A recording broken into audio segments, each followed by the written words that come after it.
Hello, welcome to episode 25 of Shift Your Health. My name is Paigey Poo. My name is Jacob Banger. Together we are PJ. Today, guys, we are talking about sleep or working out, which is better for weight loss. Oh, what are you leaning towards?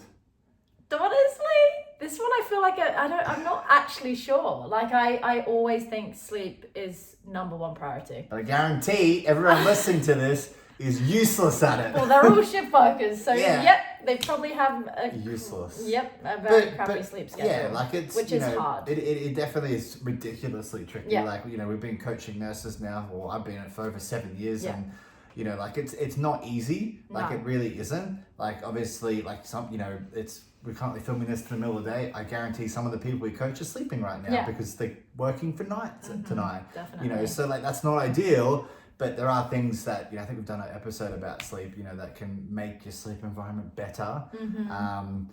But yeah, like sleep, I'm massive. I'm so big on sleep.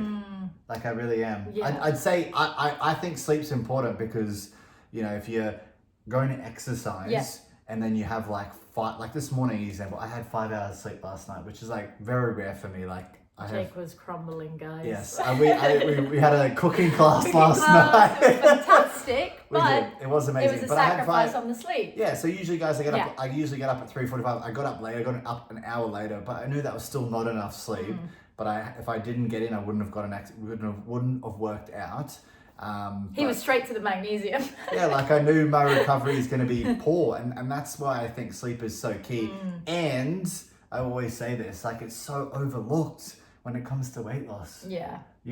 Like 100%. I think it's so tricky because so many people are like, oh, I'm smashing my workouts, I'm crushing my nutrition. Why am I not, Seeing improving? results. But What's your happening? body needs to recover. Like when you're trying to lose weight, guys, your body is under pressure. Like being in a caloric deficit means like that's not like your body is you're not eating the right amount of food to function, right? That's the thing when you're in a deficit. You don't want to be in too big of a deficit, but.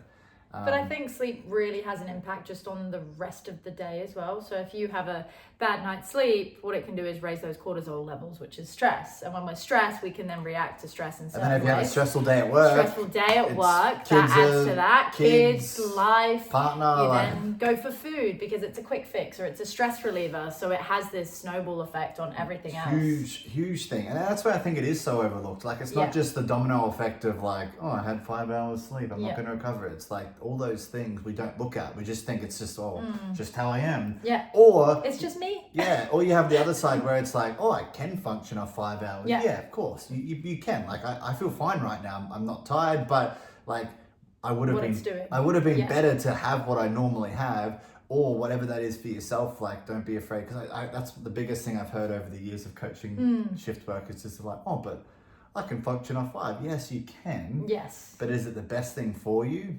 Probably not, especially when you add in the mix of caffeine and energy drinks and all of that. That's another topic. We have spoken about caffeine, but it's I think it's one of those things you just got to be mindful. Like at least I think 7's always like, I know we always say 8's the goal, but like I think aiming for like at least 7. Yeah. Is a really good target. Yeah, if you could go for 7 to 9, like 7 9 to would 9 be is crazy. All right, especially for the shift workers. Like even I wouldn't say I get 9 hours. I never get 9. No, I would always go. And I go to bed really early. Yeah. But I get up really early, so like I usually get about 8 hours. That's sort of like the thing that I found has worked best. But you also commit to that schedule as well. Even though you have Elijah, you will still go, okay, cool, Elijah's down, it's time to get in bed. Yeah. And you which is hard. You're so adamant on that. Even with things going on, you're like, okay, it's bedtime. I don't love it, but I know I need to do it. Yeah. And that's where it's once again willpower, it's a priority, your mindset, all these things. It's a necessity things for you with your training. So I think that's important as well, to acknowledge that everybody's life is really different, and it's really just trying to go, okay, how can I get the most amount of sleep and how can I get the best quality of sleep? Well, it's what I can control, right? Yeah. Like I can't control Elijah getting up at midnight. I've got to get up. Like it just happens. So like I'm gonna have a worse sleep if that does happen. Luckily, it doesn't happen often. But it's like I always think in my mind, what can I control? And that's like the biggest thing I've always had, the philosophy. And we try our best to instill that to you guys, like control the controllables. Yes. you know, and that's your nutrition, exercise, all these things, getting a better sleep environment, your pillows, like all these, there's so many things when it comes to sleep, and I could go on huge tangents. Yes. Magnesium's a big one. That's a winner. That has been a massive winner for myself. Yes, for sure. taking magnesium before bed. It just knocks me out. It really does. I know especially a lot of people struggle. I don't know if you guys, maybe you guys have tried that. I don't know for your sleep to improve. Magnesium has been a game changer for both Paige and I. You know, but like, would you work out if you only had like 5 hours sleep? It depends. Like if I was to do a workout. Let's say you were trying to lose weight and you were like, I don't know, maybe you missed yesterday's workout and you're potentially going to miss another one, and you're only going to get my scenario last night, 5 hours. Would you work out?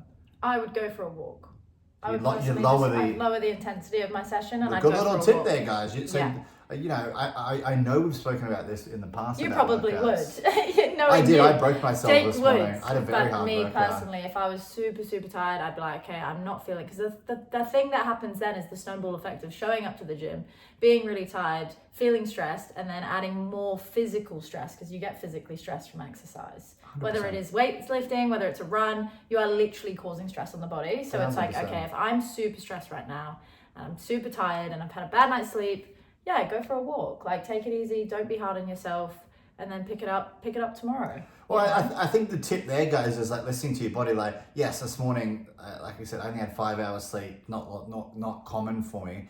I still worked out very hard. But like, if I woke up and felt lethargic and felt like crap, I would have ramped it back down and just done something easy. Yeah. I felt good. I actually woke up and surprisingly felt better than I thought I was going to feel. Yeah. You know, so I think just like listening to your body. Oh, actually, I was about to say, prime example. I woke up, I told Jay today, I woke up and I had a really sore back. And I was like, I think that was from my lower body session the other day. Because like when I do deadlifts, It's a lot. Yeah. Yeah, I had that. So I took this morning and I was like, you know what? I'm not going to do my workout. And I slept until 7:30. You know, so I got 8 hours. When you think of workouts as well, you know? guys, like obviously being shift workers, you guys are on your feet a lot. Yeah. You know, so like maybe the same scenario with Paige, but maybe you had back-to-back shifts and crappy sleep, and you've been up with the kids, and then you're like, oh, you know, then you're going to feel bad, so it's going to add stress that you're missing a workout. But it's like, you don't have to miss it. You just don't have to do, maybe it's something lighter. Yeah. You know, walking is still exercising, and I think that's a whole conversation. People think that walking is not, but it is. You can do so much with just walking and nutrition, but we will talk about that another time. I don't think there's a winner. Like, I really think from, you know, obviously from what we've, you know, discussed today, I think it's just find what's going to work. Listen. I think the biggest thing is about listening to your body. Definitely. Because I don't think there can be a clear winner here. You No. know, it's too tricky. It's too many variables. Dang it. Guys, we love a debate. That is going to be it for episode 25 of Shit. Remember, guys, join our Facebook group. We always pop it in the comment section. Otherwise, guys, we'll see you next week. PJ, out. Peace.